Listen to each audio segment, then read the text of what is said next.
It comes as the administration says the ceasefire is not yet over, the latest in the Middle East.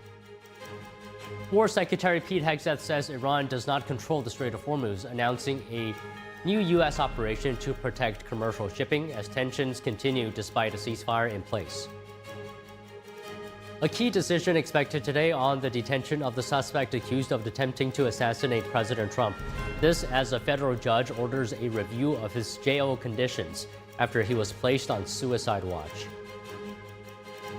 Voters heading to the polls across Ohio, Indiana, and Michigan, where key primaries and a closely watched special election could shift the balance of power. Elon Musk settling a lawsuit with the SEC, agreeing to pay a $1.5 million fine over delays in disclosing his Twitter stock purchases. President Trump's drug pricing deal is expected to save the U.S. economy hundreds of billions of dollars, the latest estimate from White House economists.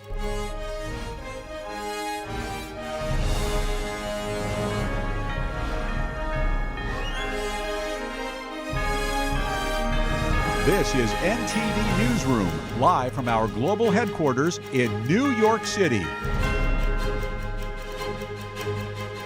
Thank you for joining us. President Trump says Iran wants to make a deal but is playing games. It comes as the Pentagon says a ceasefire is not over despite fresh Iranian attacks. Joining us now live is NTD's White House correspondent Iris Tao. Iris, good afternoon. What is the latest? Good afternoon as well, John. So the Trump administration is now saying that a ceasefire between the U.S. and Iran is still in place. And it comes after the U.S. and Iran on Monday traded fire in the Strait of Hormuz after the U.S. started to help guide commercial vessels through that key waterway by really creating a defense umbrella, as the Pentagon calls it, to help these ships that have been stuck there get out of it.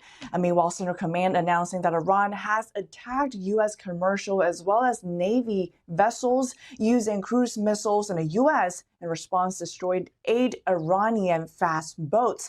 And President Trump this afternoon saying that Iran knows what to do and what not to do, and also saying that the latest attacks by Iran small boats shows that their military capabilities have been largely diminished. Watch. What do they need to do to violate the ceasefire?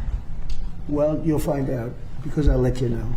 You know, they fired them in little boats with pea shooters. You know, the pea shooters, little boat with little, you know why? Because they don't have any boats anymore. The Navy is comprised of, they call them little boats, fast right? Boats or little boats. And they're fast, yeah. They're so fast that, that they had 8 of them and they're all gone. The UAE says that it's now under attack from Iran on a second day in a row, and that hasn't happened since the ceasefire between the U.S. and Iran started about a month ago. Now it's drawing condemnation from Gulf countries in that region. Pentagon also announcing that since a ceasefire started, Iran has fired at commercial vessels at least 9 times, seized 2 container ships, and also attacked U.S. forces more than 10 times. That said, all of them are considered below the threshold that would require the commander-in-chief to declare the ceasefire over and resume major attacks. General Kane this morning calling them low-level kinetics. The president this afternoon saying that Iran does still want to make a deal, but is playing games by acting differently in public versus in private. He also continues to call this conflict a skirmish by the U.S. Watch. You know, we hit an all-time high stock market today, despite that we're in a little skirmish military. I call it a skirmish because Iran has no chance. They never did. They know it. They express it to me when I talk to them. Then they get on television. They say how well they're doing. And they have no Navy, totally wiped out. They have no Air Force, totally wiped out. And of course, the president has been emphasizing that this conflict is very much needed to make sure that Iran, who he called a lunatic regime, does not have a nuclear weapon. He has been saying how close Iran really got to almost getting a nuclear weapon given its enriched uranium and its nuclear ambitions.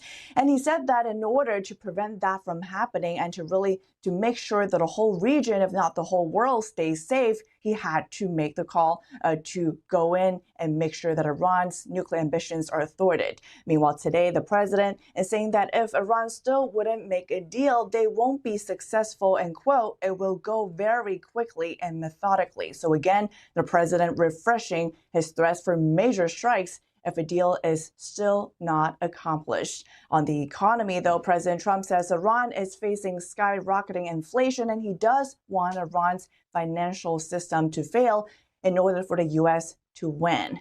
This afternoon, Secretary of State Marco Rubio will be briefing reporters at the White House, while Caroline Leavitt, the press secretary, is on maternity leave, and that will be the secretary's first major formal press briefing in months. Back to you.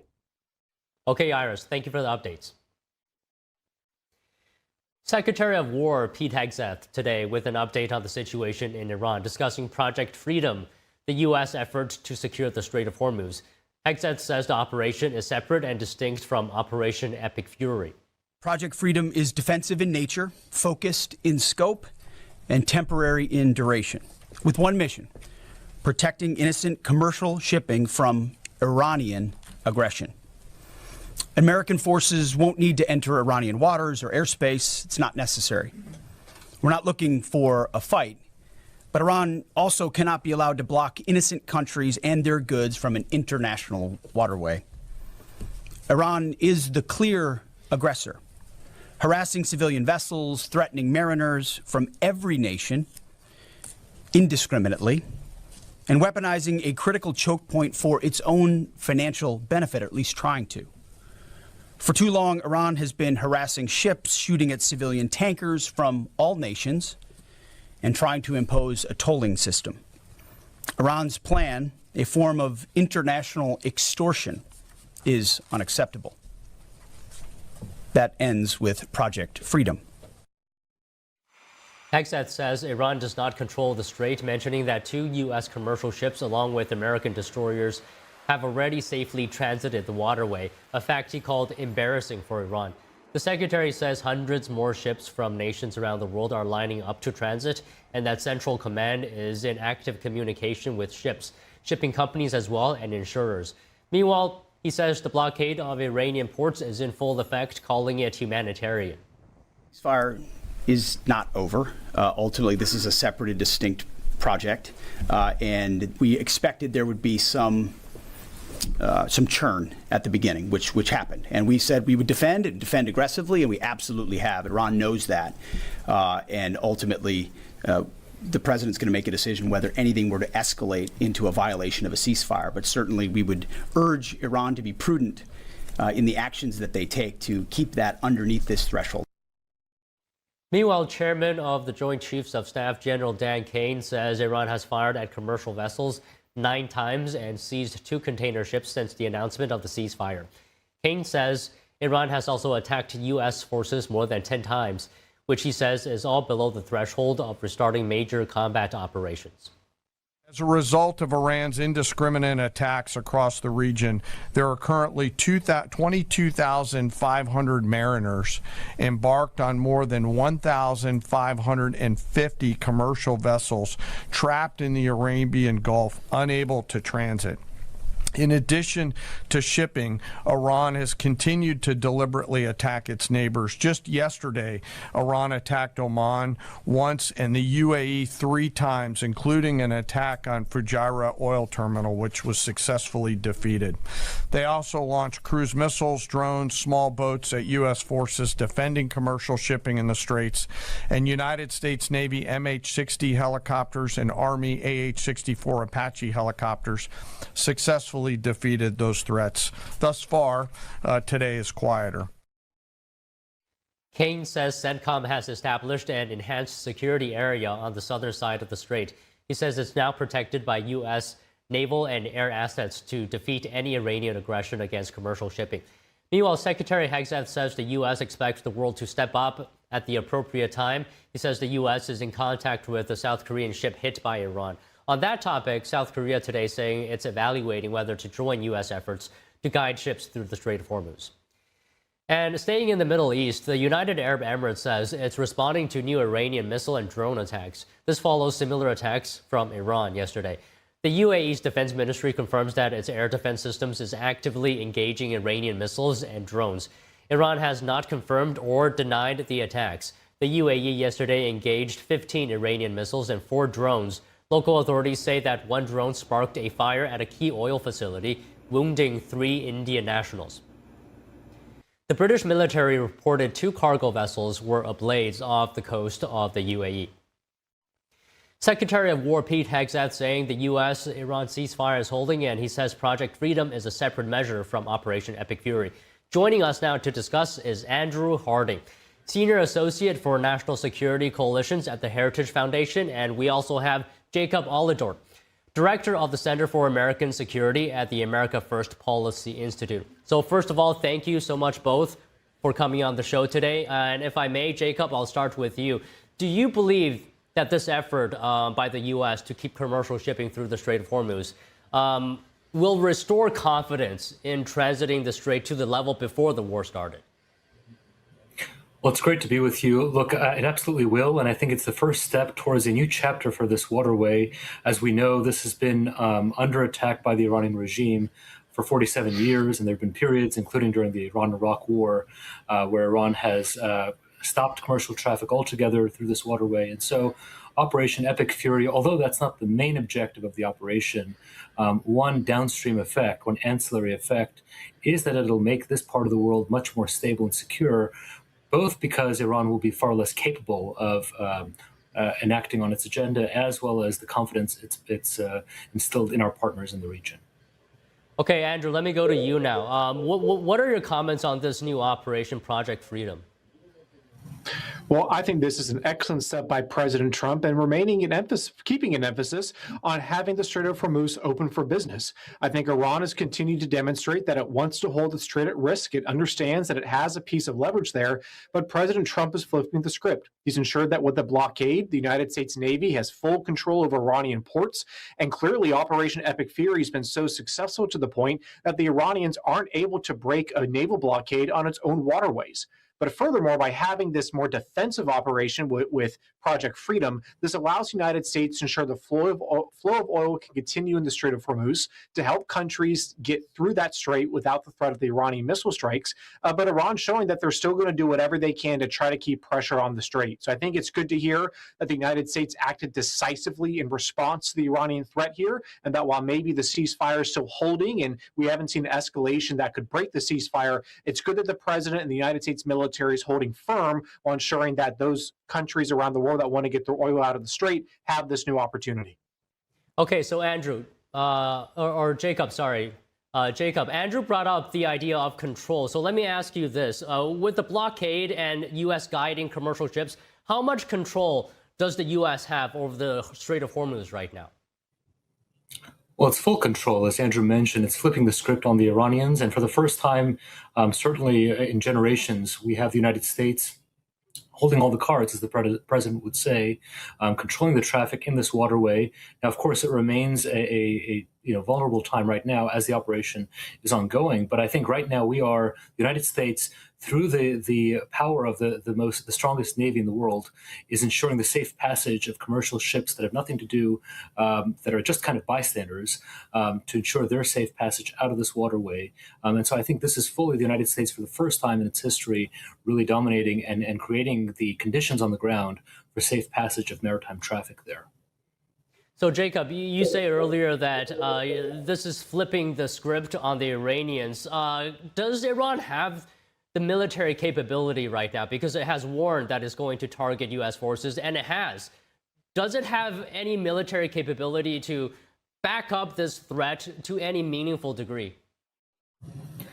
It has still some capabilities based on its own domestic production of weapons, but don't forget, they are in a profound state of political and military chaos as far as leadership that has disappeared, an unprecedented situation which they don't have a functioning Ayatollah to call the shots of where and how to escalate. And so however it is they have the capabilities to escalate, their ability to do so, to meaningfully act on an agenda, is significantly curtailed given the successes of Operation Epic Fury. Okay, Andrew, same question to you. What is the state of Iran's military right now? Does it have any power to actually meaningfully back up any threat it makes? Well, I think Iran can still hold the strait at risk, not necessarily overwhelm, but the fact that you could still fire off some missiles or have some attack boats is going to be enough to spook some different ships and vessels that are going to be multi-million or billion-dollar vessels with oil or other resources that want to get out of the strait. And Iran knows this. They're trying to weaponize this. But again, and as Jacob has also reaffirmed here, is that President Trump is having all the cards here and showing that while Iran may be able to try to threaten the strait, they certainly do not control it. And importantly, the key metric I'm looking at here is Iran is not able to break the American naval blockade of its ports.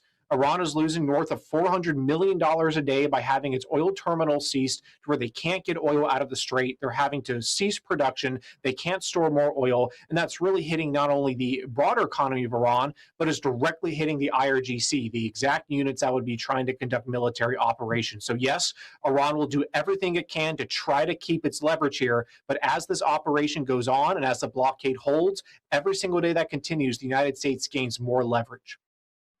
So, Andrew, the United States can essentially keep Operation Epic Fury going as long as it wants to. How long can the Iranian regime sustain this war? Realistically, we're thinking of perhaps a few weeks, and that's because of the economic factor here of if you're losing hundreds of millions of dollars a day, you're not going to be able to sustain a country. We know that Iran, roughly 80% of its exports go through the Strait of Hormuz. Now, that about 90% of that is oil alone. Karg Island, of course, handles almost 90% of the oil flowing through Iran and going through the strait. So the United States can prevent ships from coming out there. That significantly degrades one of Iran's primary avenues of revenue, which accounts for roughly 25% of the total GDP for the country. So that alone is going to put Iran in a very difficult position. So what we're seeing here is, while we're still seeing the blockade hold, Project Freedom, Iran trying to fire missiles at vessels here, ultimately both sides are aiming to maximize their leverage wherever possible and see, when it comes to different diplomatic agreements, to see who's going to have the most leverage and can get what they want on paper. I think the United States, the longer this goes on, they can maintain it. The United States can replenish, have the stockpiles necessary to continue to fight. And as long as this goes on, eventually the money in the tap is going to run dry for the Iranian economy here. So, Jacob, do you see more eagerness coming from the Iranian side in terms of wanting to end this war? Because Iran's latest proposal to the United States apparently seeks to end the war in 30 days. This is according to Iranian state-linked media. Well, there are probably some that do want this to end quickly, and that's, I think, one of the fundamental pieces of all of this that has gone missing in the media coverage, and that is the important role that the negotiations themselves play, independent of the actual deal itself, in exposing the vulnerabilities, the lack of coordination and communication among different elements within Iran's military and political leadership. And so when we receive a statement, part of what we look at as far as the proposal from the Iranian side is not just what's in it, but on whose behalf it represents, it speaks. And so I think that, again, further erodes their hold on power, their ability to coordinate attacks against us and our partners, and of course, generally reinforces the efforts of Epic Fury and now Project Freedom to bring kind of safe passage and safe conditions on the ground for the people of the region, and particularly the ships now flowing through that waterway. So, Andrew, a similar question. Since the beginning of the war till now, do you see any difference at all in terms of how Iran is responding to a U.S. request for an agreement? Has there been any change? Do you feel Iran is more willing to come to the table now than before, or no? I think they have been. I think that's because, as Special Envoy Witkoff noted, when they first were having some diplomatic conversations with Switzerland in February, the Iranian negotiators came up and said that they can enrich potentially around enrich enough uranium for about a dozen nuclear weapons if it so chose to within a few days or weeks.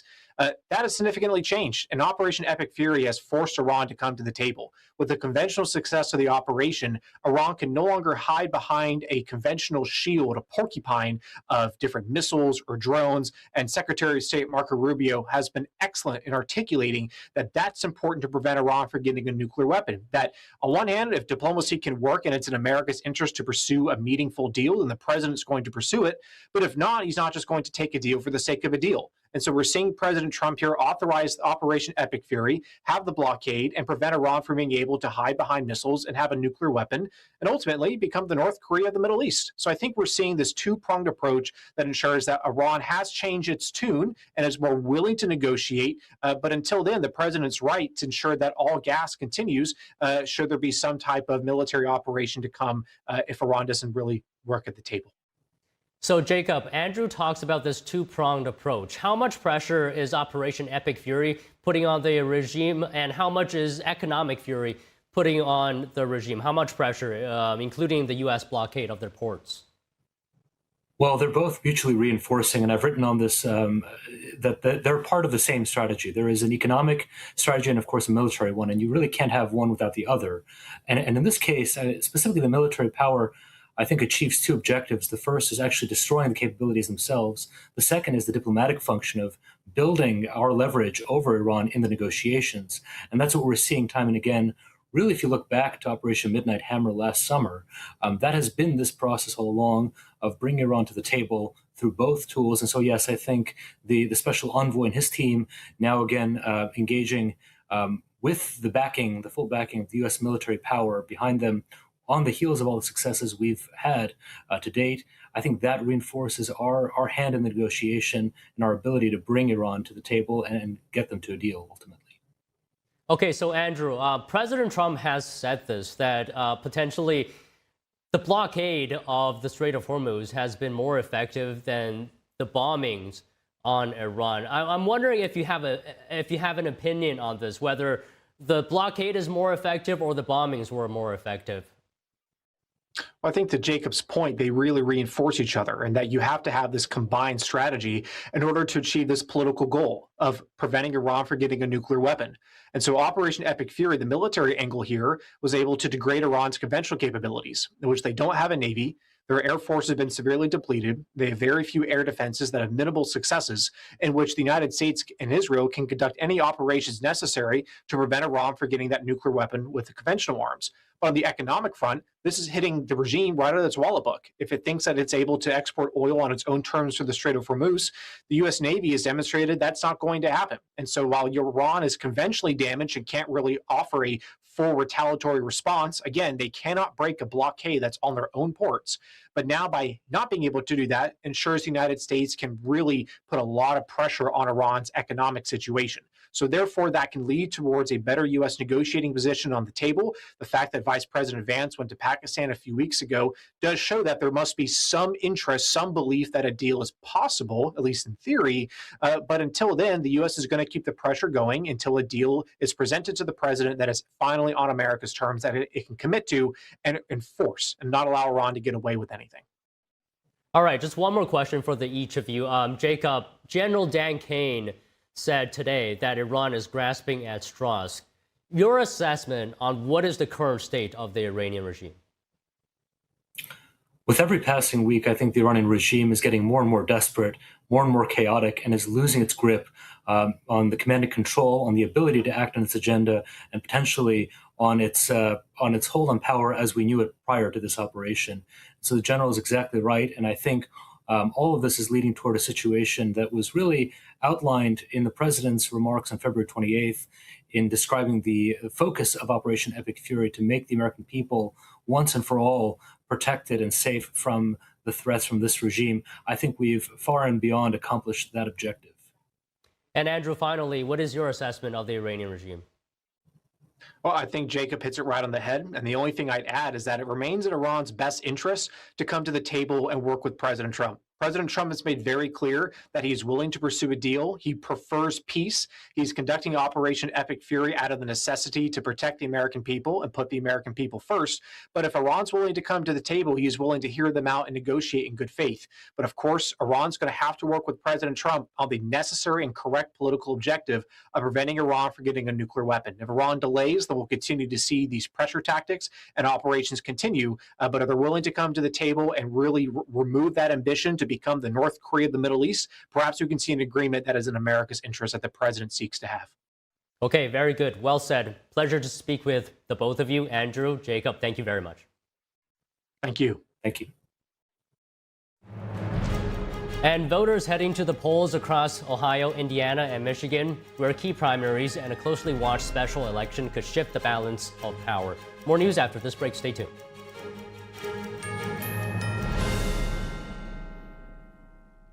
According to ancient Chinese medicine, purslane is considered a medicinal herb and is used to help lower cholesterol, improve vascular functions, and prevent diabetes. Perilla seeds can nourish the lungs and spleen. It is used to treat asthma and improve pulmonary functions. Puritan green vegetable omega-3 is made from purslane and perilla seeds from Hwangmae Mountain in South Korea. It contains over 90% of omega-3, 6, 7, and 9, the highest concentration possible without chemical additives. The soft gel is made of natural seaweed. It is 100% organic and vegan. Both adults and children can take it with peace of mind. Ancient recipes were passed down from heaven to bring prosperity and longevity. Puritan green vegetable omega-3.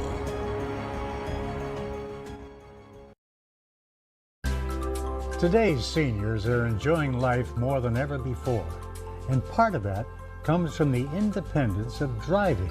However, car insurance for older drivers becomes more expensive the older we get. Just because I'm a senior, and maybe you are too, do we really have to pay outrageously high insurance rates?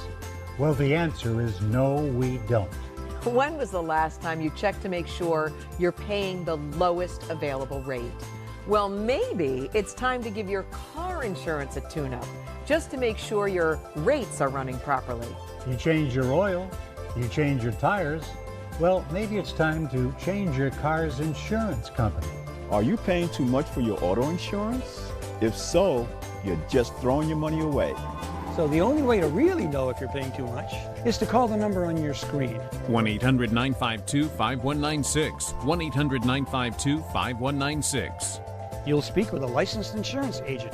They may have an insurance plan that could lower your yearly premiums by hundreds of dollars. Seniors can save money on their car insurance. So call right now and find out just how much money you might be able to save. Come on, call now. You may be able to save a lot of money, maybe hundreds of dollars a year. Just call the number on your screen and speak with a licensed insurance agent. Yes, it is possible for seniors to save on car insurance. You could lower your premiums by hundreds of dollars a year. As a responsible driver, you always check your gauges, right? And you check for other cars and pedestrians. You check your oil and you check your mirrors. Well, now is the time to check on your auto insurance rates. You need to make sure that you're not paying more than you need to. Call the number on your screen right now. 1-800-952-5196. 1-800-952-5196.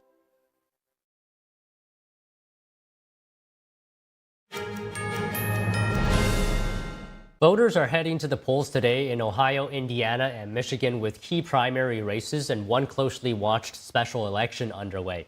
Ohio is holding elections for governor, Congress, and other offices. For governor, the Republican candidates are Vivek Ramaswamy and automotive entrepreneur Casey Puch. Democrats are led by former health director Amy Acton. Indiana is seeing competitive congressional primaries. The races are drawing attention after Senate state Republicans declined mid-decade redistricting despite calls from President Trump. In Michigan, a special state Senate election could shift the balance of power, with Democrats holding a narrow majority. The outcome could determine whether Republicans gain enough seats to force a tie and block legislation in the chamber. Vice President J.D. Vance is visiting Des Moines today in his first trip to the state since taking office, and an early test of support among key Republican voters. Vance is campaigning with Congressman Zach Nunn, who faces a competitive race in the upcoming midterms. The visit comes as Iowa prepares to play its traditional early role in the 2028 presidential race. Vance is seen as a potential contender, though he has not announced a run. The vice president will also visit Cincinnati, Ohio to vote, and Oklahoma City, Oklahoma to hold a fundraiser for the RNC. Tennessee lawmakers are holding a special session today to review the state's congressional map. Tennessee Governor Bill Lee called for the meeting last week. State lawmakers will decide whether to redraw Tennessee's 9th congressional district, which includes the city of Memphis. Democrat Steve Cohen has represented the district in the House of Representatives since 2007. The Tennessee special session comes after last week's Supreme Court ruling, which invalidated a Louisiana congressional map. In a 6-3 decision, the High Court ruled that Louisiana's 6th congressional district relied too heavily on race. Tennessee's special session comes amid a nationwide redistricting battle ahead of November's midterm elections. Tennessee's primaries are scheduled for August 6th. The state has 9 congressional districts. U.S. Attorney Jeanine Pirro is calling out a judge for his apology to the man accused of trying to assassinate President Trump. The suspect in the assassination attempt is expected to receive a final decision on the terms of his detention today. Prosecutors say Cole Allen shot a Secret Service agent in an attempted attack during the White House Correspondents' Dinner. A judge yesterday raised concerns over Allen's treatment in custody, saying his conditions must be reassessed, and also apologized to the suspect. Allen was initially placed on suicide watch and is being held in a so-called safe cell. Officials say the measures relate to suicide risk protocols following his arrest. His charges include attempted assassination of the president, discharging a firearm during a crime of violence, and illegally transporting guns and ammunition across state lines. U.S. Attorney Jeanine Pirro criticized the judge on social media over his apology, saying, quote, he believes a defendant armed to the teeth and attempting to assassinate the president is entitled to preferential treatment in his confinement compared to every other defendant. The Justice Department is suing Denver over what it argues is an unconstitutional weapons bias. The complaint centers around a city ordinance banning so-called assault weapons. Denver's law includes a prohibition on AR-15s, the most popular rifle in the United States. The DOJ argues the ordinance infringes on the Second Amendment rights of law-abiding citizens. Acting Attorney General Todd Blanche weighed in, saying, quote, the Constitution is not a suggestion and the Second Amendment is not a second-class right. Assistant Attorney General Harmeet Dillon of the DOJ Civil Rights Division said her office would defend the Second Amendment rights of law-abiding Americans.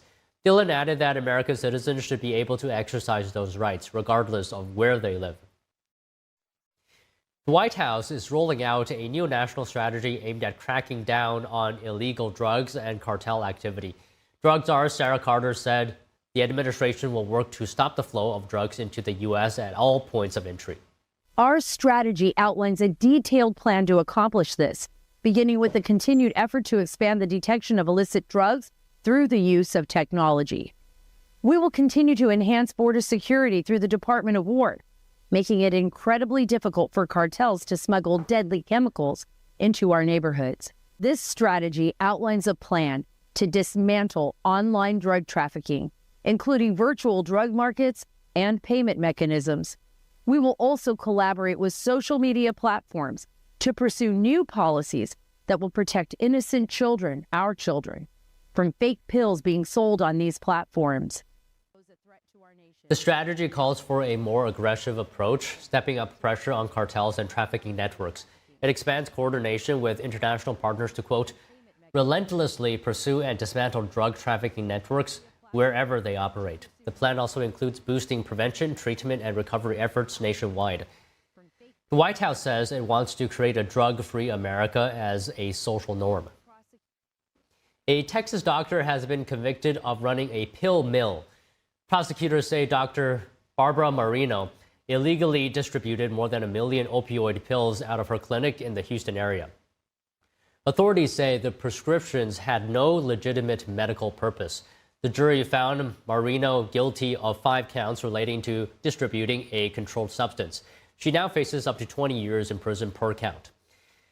And a New York lawmaker is turning his focus to hidden fees in food and grocery delivery apps, looking to ban surveillance pricing. NTD's Sean Marshall has more on this. U.S. Representative Dan Goldman of New York believes consumers should know all about the hidden cost up front before checkout when using food and grocery delivery apps. He's introduced the Promoting Real-Time Information on Cost Expenditure Bill, or PRICE Act legislation. I think the Price Act does a few good things, which is that it requires that I don't need to go to the final step to see what the full price is, right? And this is something similar in other industries. Concert tickets is one that comes to mind, right? There's been a lot of outcry about why is my concert ticket like double the price by the time I get to the point where I have to put my credit card in.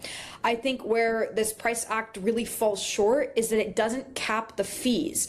So if delivery apps are still able to charge you double the price or triple the price and still able to add on like 5 or 6 fees in the line item pricing, then that doesn't really help consumers or Americans who are looking to use these apps. So I think really there should be a cap on the number of fees or on the percentage of fees that these platforms are allowed to charge you.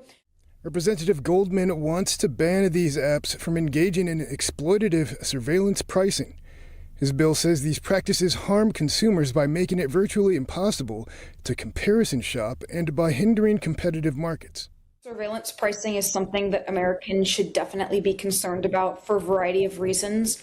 It ultimately really gives the platforms a lot of power because, like you mentioned, they have access to where you are, what you buy. They can put you into a demographic box if they think that you can pay more, not just because you have more purchasing power, but because you may be in a situation where you're categorized as a desperate user. Hidden fees don't only affect the consumers, they can also have effects on the food businesses in the apps. So there can be a distrust between that where users feel like restaurants are upcharging the food pricing, and sometimes the pricing upcharge is, double the price. It can be 30% higher, 50% higher. Sometimes it's a pretty substantial increase. Ultimately, the restaurants are the ones who are often still losing out. Restaurants are still barely meeting their margin requirements, and restaurants are already operating on quite thin margins in the United States. The Price Act requires delivery apps to show consumers the total running all-in price of their order as items are added to their carts. It also requires that the apps include, prior to checkout, a clear breakdown that prominently displays the ongoing total purchase amount, along with an explanation of each fee. The bill additionally bans food delivery apps from engaging in surveillance pricing, an exploitative pricing strategy where companies use personal data, including location, browsing history, device type, and shopping habits, to set individualized prices. Sean Marshall, NTD News. The White House says President Trump's drug pricing policy could save the economy billions of dollars. This is according to their economic report today. The Trump administration has struck deals with 17 leading drug makers under the Most Favored Nation framework. The White House Council of Economic Advisors estimating today that the deals could save the U.S. $529 billion in the next 10 years across all markets. They say this would include saving federal and state governments a combined $64 billion on Medicaid. The report also says GLP-1 weight loss drug users without insurance are expected to save $3,000 per year, and couples undergoing in vitro fertilization can save $6,000 a year. According to the latest government data, Americans spent $467 billion on prescription drugs in 2024. The Trump administration says it's working to reach more agreements with drug makers and also asking Congress to codify these deals into law. China is experiencing a historic surge in buying silver. Imports surged to an 8-year high. What is the reason for this? We talked to an analyst after this break. Stay tuned.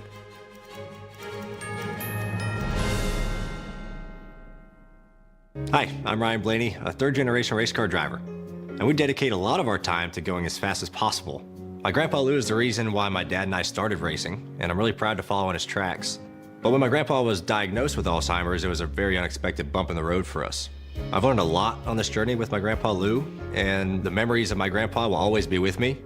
And in our family, we're used to getting involved, and I encourage you to do the same, especially when it comes to caring for your loved ones. When I think about Alzheimer's and the impact it had on my family, I recognize that losing a race isn't such a bad day after all. It's important to notice if older family members are acting differently, experiencing problems with their memory, or having trouble with routine tasks. Talking about Alzheimer's can be really tough, but if you notice something, have a conversation with your loved one. Encourage them to see a doctor or offer to go with them. Early detection of Alzheimer's can give your family time to explore support services, make a plan for the future, and access available treatments. If you or your family are noticing changes, it could be Alzheimer's. Talk about seeing a doctor together. Being a cowboy, I don't know anything different from when I was 3 or 4 years old. I did tough things. I thought everybody needed to do tough things. And if you didn't, I didn't have time for it. I had a very successful career at a very young age, and life was fast. I was preparing physically. I wasn't doing anything mentally on the inside. And then I got hurt. I wanted to be better as a person. And I really dug into mental health.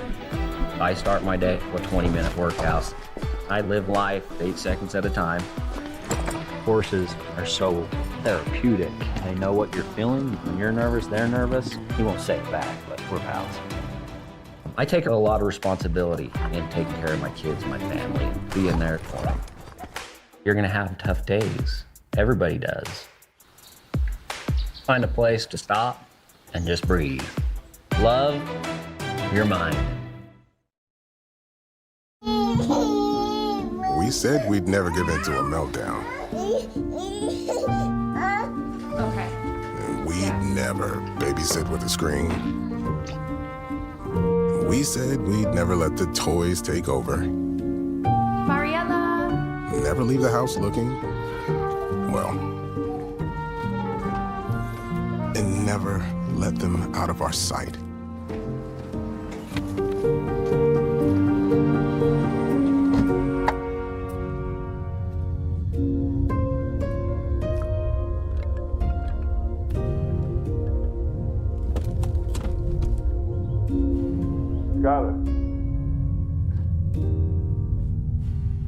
Skylar, come here. Cars get hot fast, and kids can be at risk. Before you leave the car, always stop, look, lock.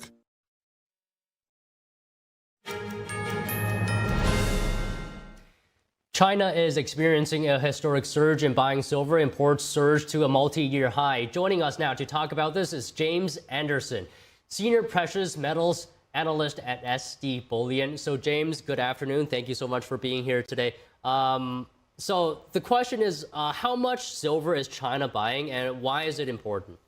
So in March, just about a month ago, they bought over 800 tons in 1 month. That's generally 2 to 3 times the regular flow. So it kind of tripped off people in my industry to understand why this is happening. In the beginning of the year, people have been watching the silver price. They saw silver run over $120. It's since receded, falling down, to 75 roughly today in spot price. So it's been a pretty big drawdown. There's been a few things that have happened. At the beginning of the year, they've kind of clamped down on the amount of people who can export silver out of the country. So some of the smaller exporters, they don't really export as much silver as now. And so you see a clamp down on the flows out and a much larger amount of buying in. So it's showing you that I think they're concerned because silver is essential to them for all the manufacturing they do in terms of, they're number one in terms of cars and solar panels, et cetera. And I think the Iranian situation too is also boosting the amount of people throughout Southeast Asia, Europe as well, who are planning on buying more solar. So I think there's a combination of things going on there, and China's starting to scramble for more silver. Okay, so what is the significance here? Why does it matter? It matters because you're living in a world now that's running on a just-in-time basis for silver. So we're going to have a situation in the coming years where you're going to have problems with the amount of supply that's available. So that run from silver running from, say, $60 to $120 that happened at the end of last year and the beginning of this year, it's not over. There's going to eventually become another rolling squeeze on the silver price. You'll see silver run to multiple hundreds of dollars per ounce in the next 2-3 years. I'm not saying it's imminent. It could happen at the end of this year, but it will happen in the next few years. You're running into a situation where there's deficits in the supply and there's much more demand than there is supply. So when we say China's buying silver, who are we talking about specifically? Is it the government? Is it companies, investors? It's mostly the manufacturing side. The investing side is growing there because China, they do buy gold generally, culturally. That's usually what they buy. They also have a VAT tax of plus 13% because they see silver as mostly an industrial input. But there's an growing investment amount of people buying silver. I think they bought around 20 million ounces last year in investment silver. And as gold gets more unaffordium, much more expensive, and silver starts to outperform gold, you're going to see them switch to a lot of silver. And they don't care about the 13% VAT. You'll see a mania on the silver side in China as well. Okay, so can you talk a little bit more about the impact of this record silver buying? Are there any supply chain impacts or concerns about this much buying? So the major silver supply places where you find silver in the world, it's generally London. And COMEX, there's warehouses throughout the East Coast here in the United States, and then Shanghai. Shanghai has gotten down in the last 10 years or so to the lowest levels they were at in the mid-2010s. So they've been buying it because the combination of their warehouses are very low, and London's are historically at very low levels, and the COMEXs are falling back down toward low levels. So the combination of all three areas, you're seeing drawdowns.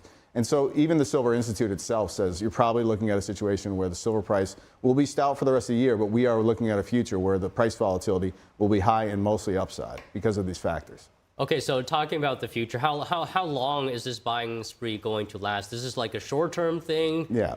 The demand factors for silver is the reason why silver is so important is because it's so important for all the electric things that we use, right? In terms of AI, even in terms of solar panels, in terms of electrification, electric vehicles. Virtually anything in the studio has to have silver in its guts. And so if we want to continue to build out and digitize the world, you're going to need a lot more silver. If you're talking about robotics, virtually anything that's cutting edge has to have silver because you have to have electric conductivity at the fastest, best rate. And silver is just, it's a must-have.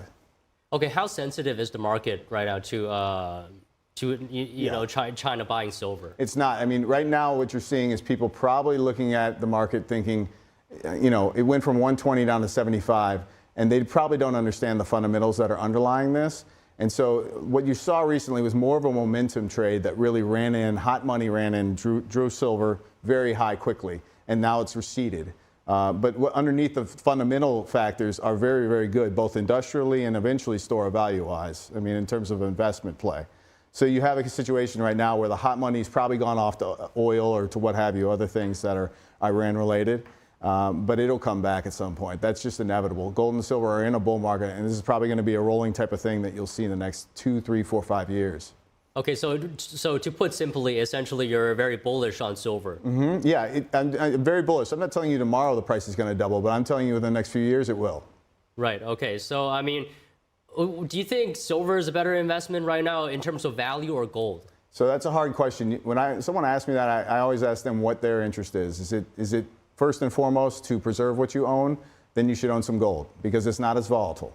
If secondly you want to have it actually enhance what you own and actually buy more, I'd tell you need to have some silver. Right now, like the S&P 500 costs about 100 ounces of silver for the nominal S&P. If history repeats, it'll go to 20 ounces of silver probably by the end of this decade. So you have an ability, if you hold silver bullion over the stock in the S&P 500, to basically enhance your buying power by 5 times. That's basically the type of swing trade I'm talking about, like a 4-year play where you own bullion now and you trade it when it gets to about 20 ounces for the nominal S&P 500. Okay, last question here. Physical gold or silver better, or paper silver and gold? It's physical because you're living in a world where the return of your capital is more important than the return on capital. I mean, you look out in the future, there could be a lot of failure. So you want to make sure you actually own what you have. You don't want to have anybody in between what you own. There's a lot of problems, I think, that will come in the future for people who think they don't think that the counterparty risks. So having it in your possession and or in a non-bank account like a Brinks, a Loomis, that's the way to do it. That's the safest way. Well, all right. Terrific insight today, James. Thank you very much. Pleasure. Nice to meet you. Nice to meet you. Okay, now let's take a break. We'll have more news after this. Stay tuned and don't go away.